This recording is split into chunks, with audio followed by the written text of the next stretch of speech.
This is a fight that is born out of optimism. Well, first of all, we have a criminal living in the White House. And there is no question that in 2020, the biggest issue before us until we get to that tender moment is justice is on the ballot. And what we saw today is Ambassador Sondland, by his own words, told us that everyone was in the loop. That means it is a criminal enterprise engaged in by the president, from what we heard today, the vice president, the Secretary of State, and the Chief of Staff.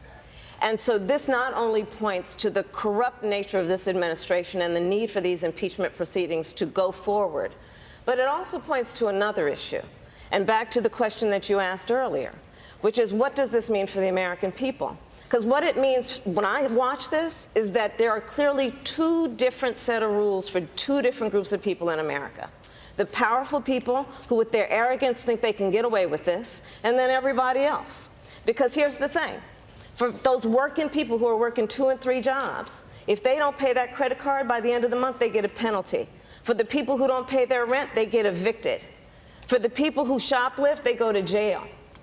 We need the same set of rules for everybody, and part of the reason I'm running for president is to say that we have to bring justice back to America for all people, and not just for some. Gabbard, you have criticized Hillary Clinton as the, quote, personification of the rot that has sickened the Democratic Party. Senator Harris, any response? Oh, sure.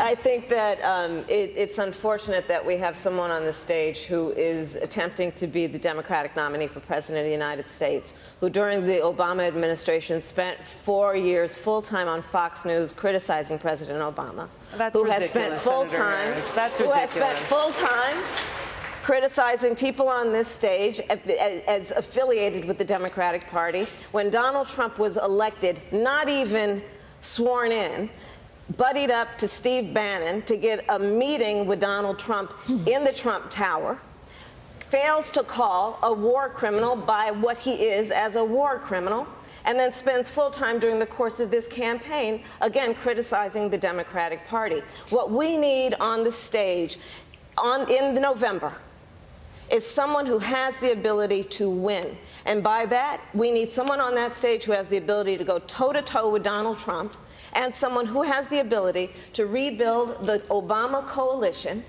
and bring the party and the nation together. I believe I am that candidate. Thank you, Senator. Yes. Congresswoman Gabbard, I'll give you a chance to respond. I want to else? briefly give Senator Harris a final second to respond. I believe that what our nation needs right now is a nominee who can speak to all people. I spent my entire career standing mostly in a courtroom speaking 5 words, Kamala Harris for the people. And it was about all the people, regardless of their race, regardless of their gender, regardless of where they live geographically, regardless of the party with which they're registered to vote or the language their grandmother speaks. We need someone on this debate stage in November who has the ability to unify the country and to win the election. And I believe, again, I am that candidate. Thank you, Senator. Thank you. Senator Harris, why 6 months, and also how would you pay for that? Sure, and everybody, please visit my website, kamalaharris.org, for the details on everything I talk about. 6 months. So part of how I believe we're going to win this election is it is going to be because we are focused on the future. We are focused on the challenges that are presented today and not trying to bring back yesterday to solve tomorrow.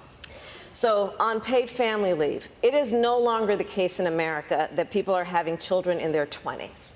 People are having children in their 30s, often in their 40s, which means that these families and parents are often raising young children and taking care of their parents, which requires a lot of work, from traveling back and forth to a hospital to daycare to all of the activities that are required, much less the health care needs that are required. And what we are seeing in America today is the burden principally falls on women to do that work. And many women are having to make a very difficult choice, whether they're going to leave a profession for which they have a passion to care for their family, or whether they are going to give up a paycheck that is part of what that family relies on. So 6 months paid family leave is meant to and is designed to adjust to the reality of women's lives today. The reality also is that women are not paid equal for equal work in America. We passed the Equal Pay Act in 1963, but fast forward to the year of our Lord 2019, and women are paid 80 cents on the dollar, black women 61 cents, Native American women 58 cents, Latinas 53 cents. So my policy is about, there's a whole collection of work that I am doing that is focused on women and working women in America and the inequities and therefore the injustice that women in America are facing that needs to be resolved and addressed. Thank you, Senator. Senator Harris, North Korea is now threatening to cancel any future summits if President Trump does not make concessions on nuclear weapons. If you were commander-in-chief, would you make concessions to Kim Jong-un in order to keep those talks going? With all due deference to the fact that this is a presidential debate, Donald Trump got punked. He has conducted foreign policy since day one born out of a very fragile ego that fails to understand that one of the most important responsibilities of the commander-in-chief is to concern herself with the security of our nation and homeland, and to do it in a way that understands that part of the strength of who we are as a nation, and therefore an extension of our ability to be secure, is not only that we have a vibrant military, but that when we walk in any room around the globe, we are respected because we keep to our word, we are consistent, we speak truth, and we are loyal. What Donald Trump has done, from pulling out of the Paris Agreement to pulling out of the Iran nuclear deal, to consistently turning a back on people who have stood with us in difficult times, including most recently the Kurds, points out that Donald Trump is the greatest threat to the national security of our nation at this moment. But would you make concessions to North Korea to keep talks going? Not at this point. There are no concessions to be made. He has traded a photo op for nothing. He has abandoned, by shutting down the operations with South Korea for the last year and a half. So those operations, which should be, and those exercises, which should be active, because they are in our best national security, the relationship that we have with Japan, he has in every way compromised our ability to have any influence on slowing down, or at least having a check and balance on North Korea's nuclear program. Senator Harris, this week you criticized Mayor Pete Buttigieg's outreach to African-American voters. You said, quote, "The Democratic nominee has got to be someone who has the experience of connecting with all of who we are as the diversity of the American people," end quote. What exactly prompted you to say that, Senator Harris? Well, that was asked a question that related to a stock photograph that his campaign published. But listen, I think that it really speaks to a larger issue, and I'll speak to the larger issue. I believe that the mayor has made apologies for that. The larger issue is that for too long, I think, candidates have taken for granted constituencies that have been the backbone of the Democratic Party and have overlooked those constituencies. And they show up when it's, close to election time and show up in a black church and want to get the vote, but just haven't been there before. I mean, there are plenty of people who applauded black women for the success of the 2018 election, applauded black women for the election of a senator from Alabama. But, at some point, folks get tired of just saying, oh, thank me for showing up, and say, well, show up for me. Because when black women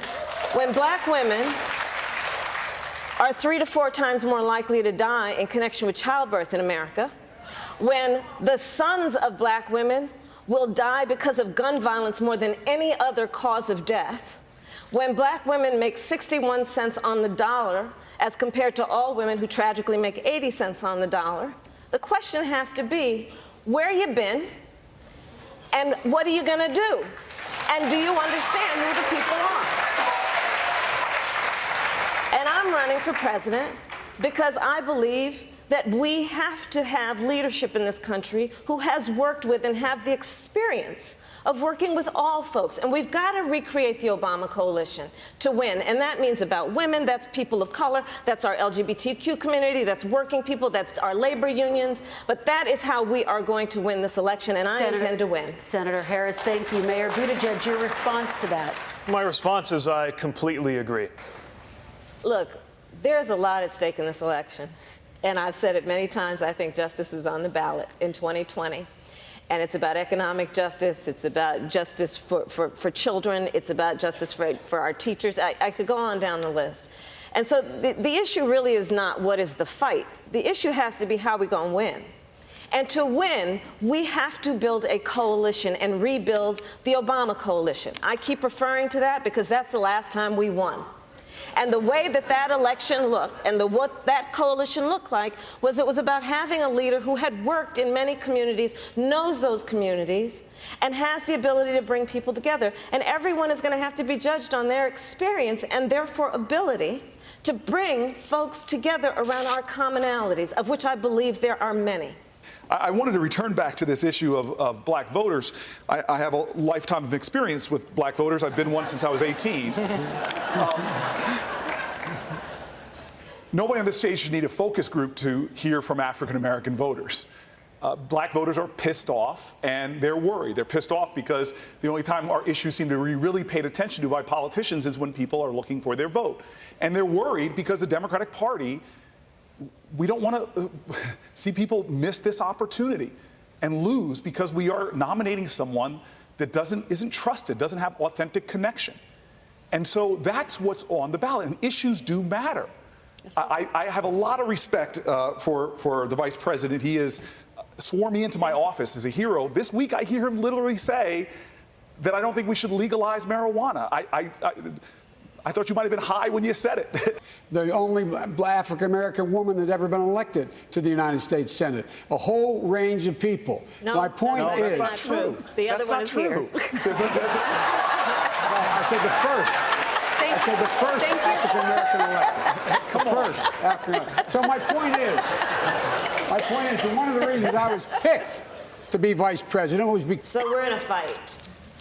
This is a fight for our rule of law, for our democracy, and for our system of justice. And it's a fight we need to win. And to fight this fight, I believe we have to have the ability to not only have a nominee who can go toe-to-toe with Donald Trump, and I have taken on Jeff Sessions, I have taken on Bill Barr, I have taken on Brett Kavanaugh. I know I have the ability to do that. We also need someone who can unify the party and the country and who has the experience of having done that. I've done that work. I believe we need someone who has the ability to speak to all the people, regardless of their race, their gender, their party affiliation, where they live geographically, or the language their grandmother speaks. My entire career has been spent having one client and one client only, the people. I have never represented a corporation. I've never represented a special interest. And in this election, justice and the various injustices people are facing, regardless of where they live or their race or gender, are very much on the ballot, from economic justice to reproductive justice to healthcare justice to educational justice. And I truly believe that when we overcome these injustices, we will then unlock the potential of the American people and the promise of America. And that's the America I believe in, that's the America I see, and that is why I'm running for president. Thank you, Senator Harris.